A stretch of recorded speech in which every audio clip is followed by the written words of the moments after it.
Sejam bem-vindos a mais um vídeo no canal, fazia um tempo que eu não gravava. E como vocês sabem, lá no Instagram tá rolando essa semana a Jornada da Produtividade, beleza? E hoje eu tô aqui na Unvita para falar com 3 psicólogos, a Amanda, a Bárbara e o Lucas. A gente vai falar um pouquinho de ansiedade, TDAH, esse nervosismo em época de coronavírus, o pessoal achando que Enem vai ser adiado, que vestibular vai ser adiado. Como eu falei na Jornada da Produtividade, a gente vai fazer algumas lives com psicólogos para tratar desse tema tão importante e para você não ficar tão nervoso, tá bom? Então a gente vai fazer algumas perguntas aqui para a gente saber como se portar durante esse processo.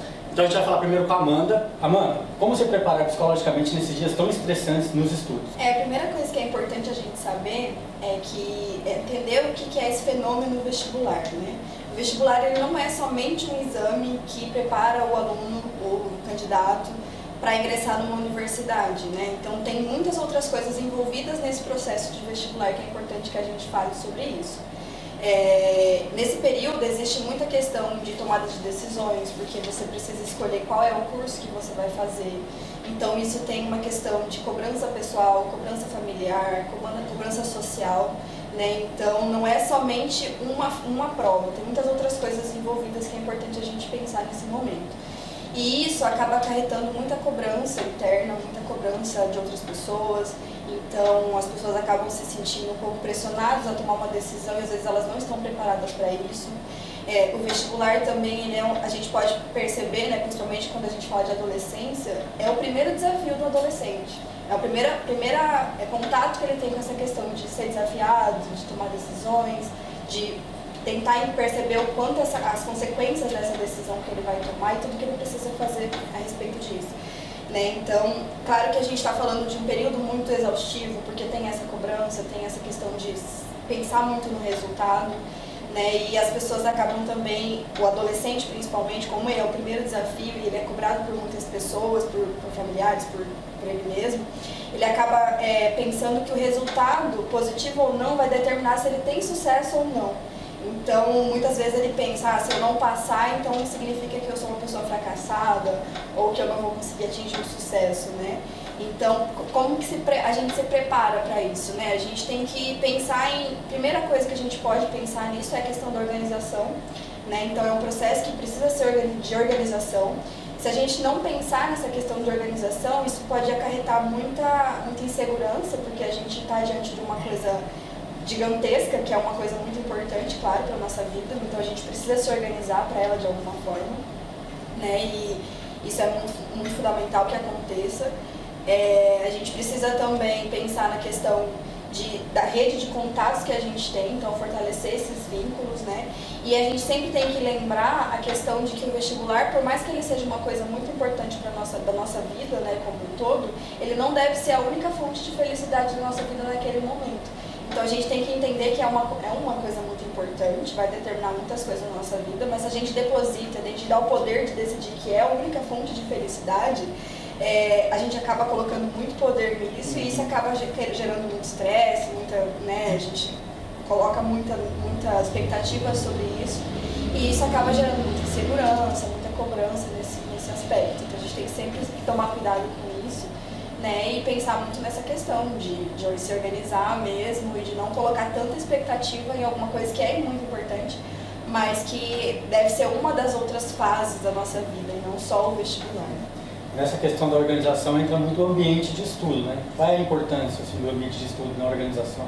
Isso, a importância é fundamental, assim, né? A gente precisa sempre pensar que a gente precisa estar num ambiente em que a gente se distancie de distrações. Então isso é fundamental, a gente separar um cantinho ali da nossa casa. Tem pessoas que, por exemplo, fazem cursinho e gostam do ambiente de estudo de cursinho, ou até mesmo na escola, na biblioteca. É fundamental que se separe um espaço, que se distancie de outras distrações, para que esse estudo seja muito mais produtivo, né? Seja muito mais rentável. Então, e naqueles dias que o pessoal está muito cansado e está querendo ali trocar o dever pelo lazer, qual é a dica que você dá? É fundamental que a gente pense que é muito importante os estudos, é claro, então você tem que estabelecer metas e cumprir aquelas metas, saber que você tem muitas matérias para você dar conta, mas é preciso também que você sempre pense no lazer. Então o lazer ele tem sempre que andar junto com a questão dos estudos, né? Então a gente recomenda sempre que se cuide não só do físico, né? Então a gente pensa, questão física, a gente pode englobar, né, alimentação adequada, talvez o exercício físico, né, é fundamental que se estabeleça esse vínculo também com cuidados com a saúde física, né, muito importante. Além disso, ter uma alimentação adequada e, principalmente, pensar muito no lazer. Porque se a gente foca somente no vestibular e nessa cobrança excessiva, de dar cada vez mais resultados, às vezes a gente até se cobra muito com questão ao tempo. Então, por exemplo, eu não estou sendo tão produtivo, eu estou estudando, não estou dando conta. Por quê? Para, reflete, analisa, faz uma auto-reflexão. Isso pode estar muito ligado com a questão da ansiedade, então o Lucas vai falar um pouco a respeito disso. Por quê? Porque a ansiedade atrapalha a concentração. E quanto mais a gente se cobra, quanto mais a gente quer estudar mais, então eu vou dobrar o meu horário de estudo porque eu não estou dando conta, isso acaba te atrapalhando de certa forma. Porque você sobrecarrega o seu cérebro, quer forçar ele a estudar cada vez mais, e na verdade você acaba perdendo tempo. Porque você tenta, se esforça tanto para conseguir mais, mas na verdade seu cérebro está cansado. Por quê? Porque você não está estimulando coisas que são prazerosas para ele, então você precisa ter esse contraponto, né? Estudar, mas também pensar na questão de lazer, prazer e essas coisas. Galera, vocês sempre me pedem para falar um pouquinho sobre TDAH. E a Bárbara vai falar um pouquinho sobre as características, porque você acha que não tem esse déficit, muita gente tem e às vezes não quer assumir que tem, mas então é um probleminha que a gente pode tratar agora, principalmente nessa época de estudos aí tão conturbada. Então, o TDAH ele é considerado pela Organização Mundial da Saúde e pelo Manual de Diagnóstico de Saúde Mental como um distúrbio do neurodesenvolvimento. Então, o que acontece? Através desse distúrbio, por consequência desse distúrbio, as pessoas portadoras do TDAH, elas têm problema com cognição, movimentos, elas não têm coordenação motora, elas não conseguem manter uma memória focada, né, em algumas circunstâncias, e elas também são muito impulsivas. Então as pessoas com TDAH, elas sofrem muito, principalmente nesse período, com mais a questão da atenção mesmo, né, porque o diagnóstico é feito normalmente ali, ou aparece, né, na criança entre os seus 4 a 12 anos, mas nesse período é muito difícil para a gente diagnosticar a criança, porque são vários critérios, tanto para nós psicólogos, quando vem para nós na clínica, quanto para os psiquiatras, neuros, né, quanto para os próprios psicopedagogos. Então, qual é a principal característica dos 12 anos até a fase adulta? A questão da impulsividade aparece muito e a atenção, né, a falta de atenção, na verdade. Como caracterizar e diferenciar muitas vezes o TDAH, por exemplo, como a Amanda falou que o Lucas vai falar, da ansiedade. Né? O TDAH está muito ligado, por exemplo, com todas as atividades que eu preciso me dedicar uma atenção maior e eu não dou conta.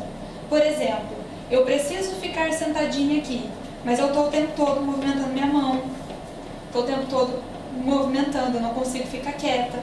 Ou eu preciso ler alguma questão e eu não consigo ler ou prestar atenção 5 minutos. Né? Então, claro, isso não é só por algumas vezes. Quando isso ocorre normalmente, eles são considerados há mais de 6 meses. Se você não está conseguindo manter uma concentração há mais de 6 meses, ou essa agitação, essa impulsão, que a gente também engloba junto, a gente pode já pensar no TDAH. E você acha que nesse momento de quarentena, onde a gente está tendo, teoricamente, muito mais tempo em casa, eu percebi que muitos dos meus seguidores estão produzindo menos. Você acha que pode desencadear a pessoa descobrir nessa idade hoje, ela com 18 anos, esse déficit? Sim. O TDAH normalmente ele é diagnosticado já na vida adulta. Por quê? Porque ele começa a comprometer a vida do indivíduo, tanto na questão escolar, né, que é onde aparecem os primeiros sintomas, quanto na vida em relação ao trabalho, quanto na vida conjugal, a pessoa não consegue manter relacionamentos. Então a gente já começa a entender que algumas questões não andam sendo de acordo com um adolescente normal. Por exemplo, com manter relacionamentos saudáveis, quando eu digo relacionamento não é só relacionamento afetivo, mas com vínculos de amizade. Quando a pessoa vai fazer alguma coisa e nunca consegue prestar atenção, descuido. Você vê que a pessoa sempre erra por total descuido.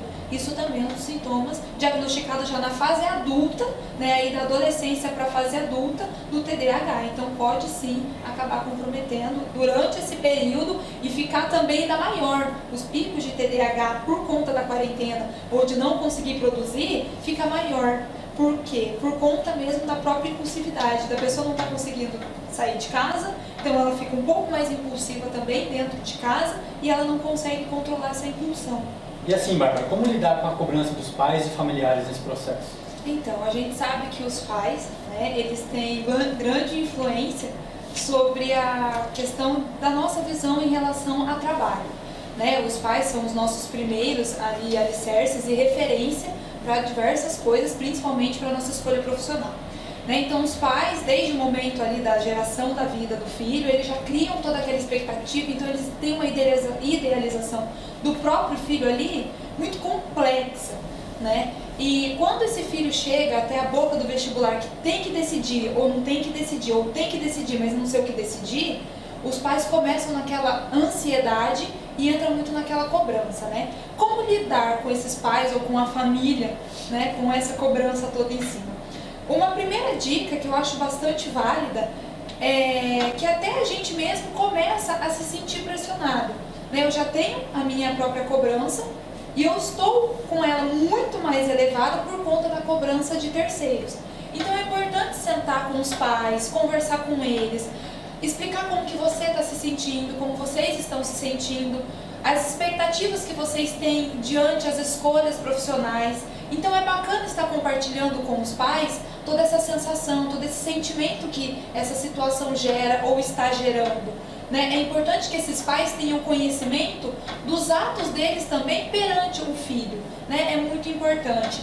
Uma outra dica que acontece bastante é os pais quererem que os filhos sigam o caminho deles, a mesma jornada. Eu tenho um pai advogado, então meu pai, o desejo dele é que eu seja advogada, mas eu tenho o desejo de ser dentista. Então, assim, é bacana chegar para esse pai, até com a mãe junto, falar, olha, a gente precisa entender que eu acho interessante sim a advocacia, pai, é o seu trabalho, você dedicou tanto tempo, né, à sua jornada profissional, mas eu me enquadro melhor sendo dentista, é a minha vocação, eu acredito que é isso que eu gostaria de fazer. Então, estar compartilhando o seu desejo com os pais, muitas vezes, mostrar também e explicar para os pais que cada um tem um desejo, cada um, por conta, né, das nossas experiências, cada um trilha um caminho, que não necessariamente a gente seja obrigado a seguir, muitas vezes, né, a carreira dos próprios pais.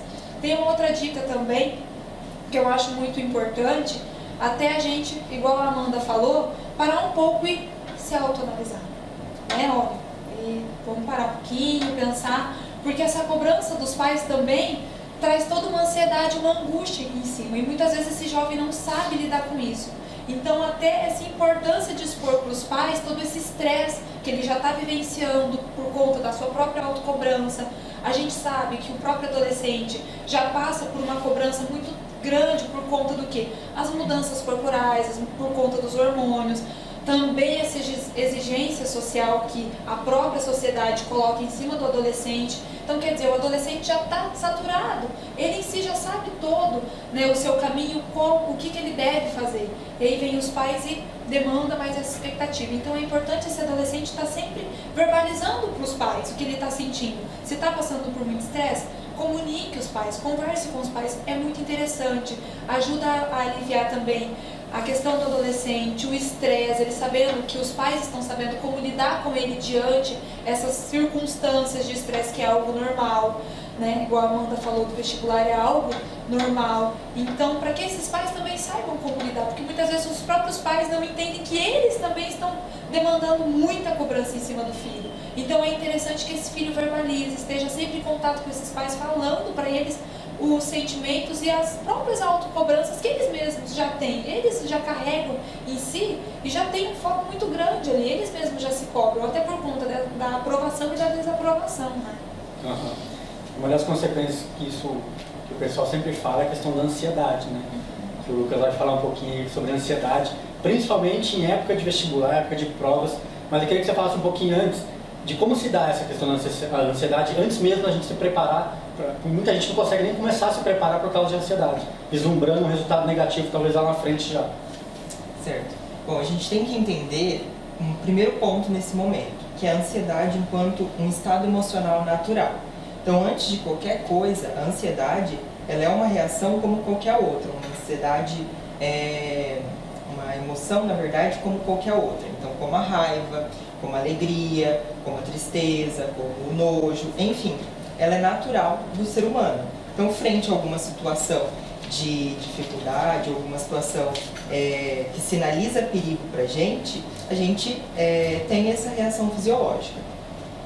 Quando que essa ansiedade ela se torna um problema? Então, ela vai se tornar um problema, ela vai acabar acarretando dificuldades no estudo ou na questão do vestibular, quando ela começa a afetar outras áreas da nossa vida. Então, por exemplo, quando ela começa a afetar os nossos relacionamentos, quando ela começa a afetar a parte do estudo, quando ela começa a ser muito maior dentro desses contextos, e aí eu não consigo então me concentrar e fazer as atividades que eu realmente preciso.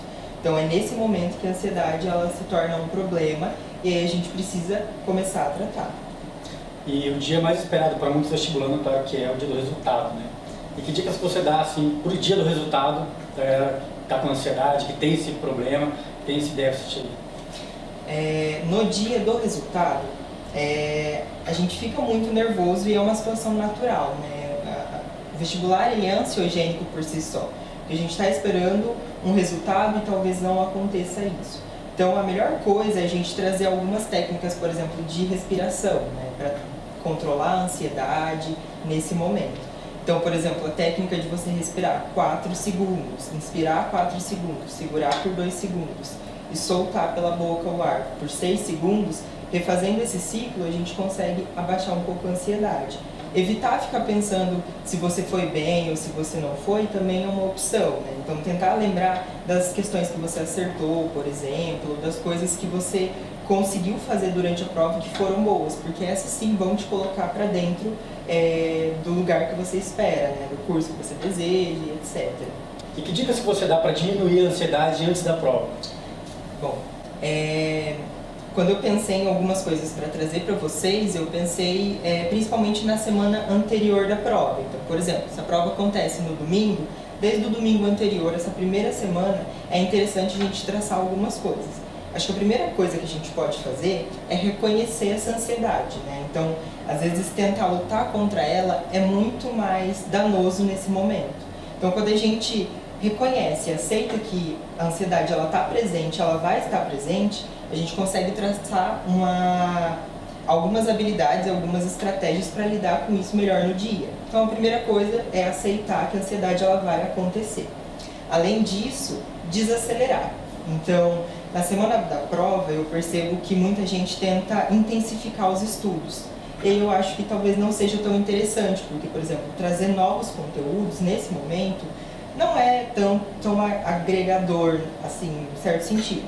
Então, por exemplo, ao invés de trazer novos conteúdos, a gente pode rever os conteúdos que já foram dados. Eu acho que isso ajuda a trazer na memória, a refrescar aqueles conteúdos e dar uma certa segurança. Isso também vai abaixar um pouco o nível de ansiedade para esse momento da prova. Se familiarizar com a prova também é um outro ponto que eu acho interessante para reduzir a ansiedade. Porque quando a gente faz o simulado, a gente está treinando habilidades.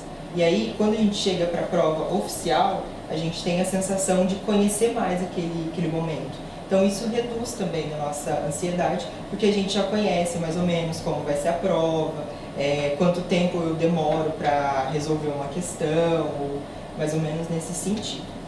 E acho que como ela também falou, explicar para os familiares, né? Principalmente aqueles familiares que gostam de ir com a gente até o lugar da prova, ficar esperando, eu vejo que isso acontece muito. Então explicar para eles como que a gente está se sentindo naquele momento. Porque algumas pessoas gostam de falar sobre a prova e de ficar imaginando como vai ser a prova. Isso alivia a ansiedade. Para outras, isso é extremamente ansiogênico. Então, as pessoas vão se sentir muito mais ansiosas falando da prova. Então, nesse momento, talvez o que compense é fazer com que essas pessoas entendam o que você está sentindo e qual é a melhor forma para você para reduzir a ansiedade. Tudo isso a gente tem que ter o nosso queridinho autoconhecimento, né? Então, quando a gente tem o autoconhecimento, a gente sabe exatamente o que é melhor ou não pra gente. E Lucas, o que a gente pode fazer de técnicas durante a prova para diminuir a ansiedade?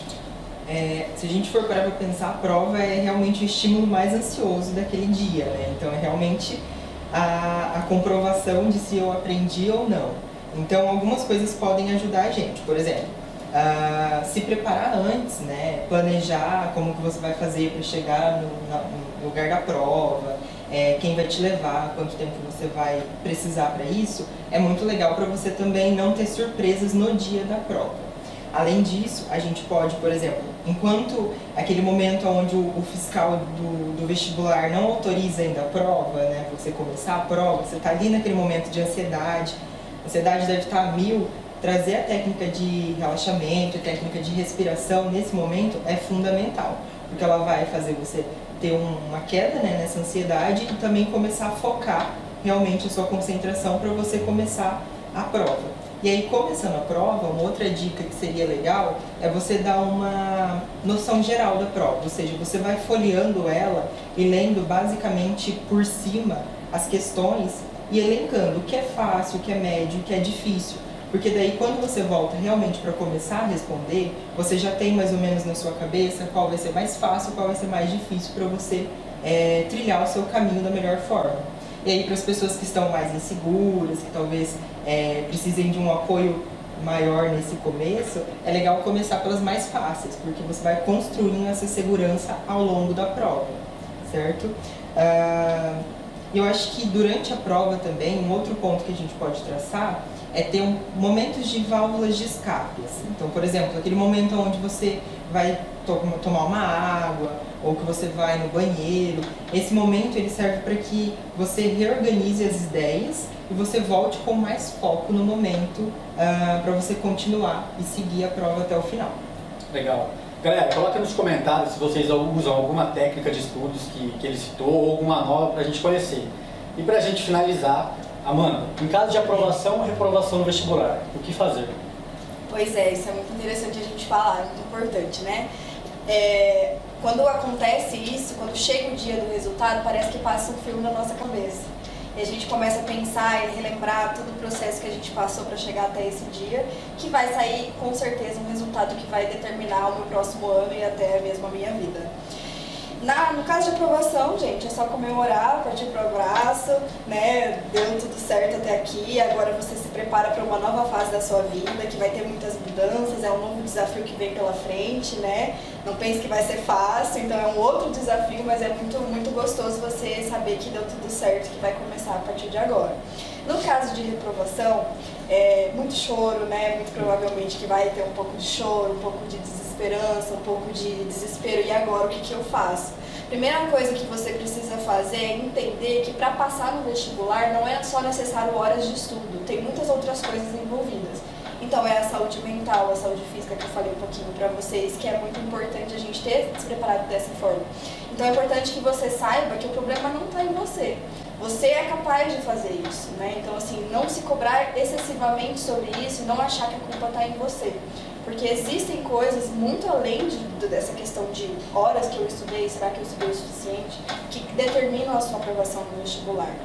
Então é muito, muito importante que você novamente pare nesse momento, reflita o que aconteceu, o que você pode melhorar e que você, principalmente, que você tente de novo.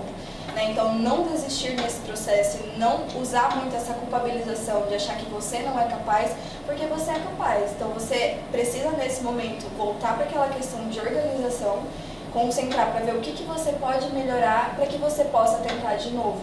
Né? Então, é fundamental que você pense nessa questão de não se culpabilizar e tentar aparar as arestas para que essa nova tentativa seja com sucesso, porque você é capaz.